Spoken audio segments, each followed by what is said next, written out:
दो चालाक भेड़िए। एक जंगल में दो भेड़िए रहते थे। वह दोनों बहुत ही आलसी और चालाक थे। वे दोनों स्वयं की मेहनत से शिकार कभी नहीं पकड़ते थे। दोनों भेड़िए इस इंतज़ार में हमेशा रहते थे कि कोई जंगली जानवर शिकार पकड़े और उसे वह धोखा देकर छीन ले। दोनों भेड़िए एक दिन शिकार की तलाश में जंगल की तरफ निकलते हैं।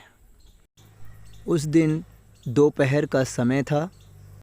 दोनों जंगल में उस दिन पूरा दिन शिकार की तलाश में घूमते रहते हैं, लेकिन उन दोनों को कोई भी शिकार नहीं मिलता है।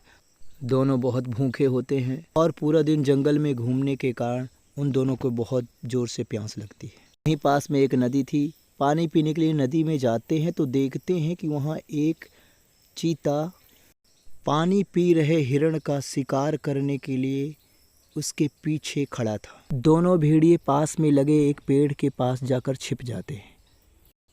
चीता हिरण पर हमला कर देता है और सामने नदी के कारण वह हिरण कहीं भाग नहीं पाता है और वह चीता उसका शिकार कर लेता है। उसे मुंह में दबाकर वह अपने गुफा की तरफ चल देता है।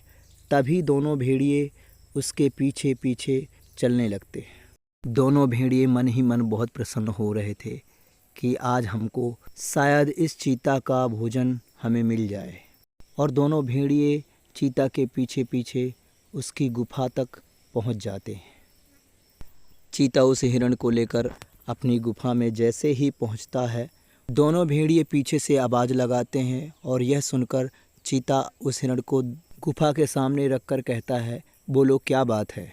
दोनों भेड़िए कहते हैं कि महाराज, एक नदी के किनारे बहुत विशाल जानवर मरा पड़ा हुआ है और वह जानवर इतना बड़ा है कि हम दोनों से उठा ही नहीं।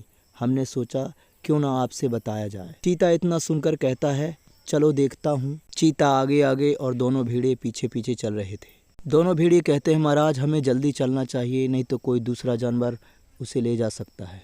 चीता तेजी से आगे की तरफ दौड़ पड़ता है और दोनों भेड़िए पीछे वापस आ जाते हैं। चीता पीछे मुड़कर देखता ही नहीं और दोनों भेड़िए उसकी गुफा में आकर उस हिरण को वहाँ से उठा ले जाते हैं। दोनों भेड़िए बहुत खुश होते हैं। वहाँ चीता दौड़ते हुए नदी के पास पहुँचता और देखता है कि वहाँ कोई भी जानवर नहीं है। पीछे देखता है तो दोनों भेड़िए भी नहीं थे।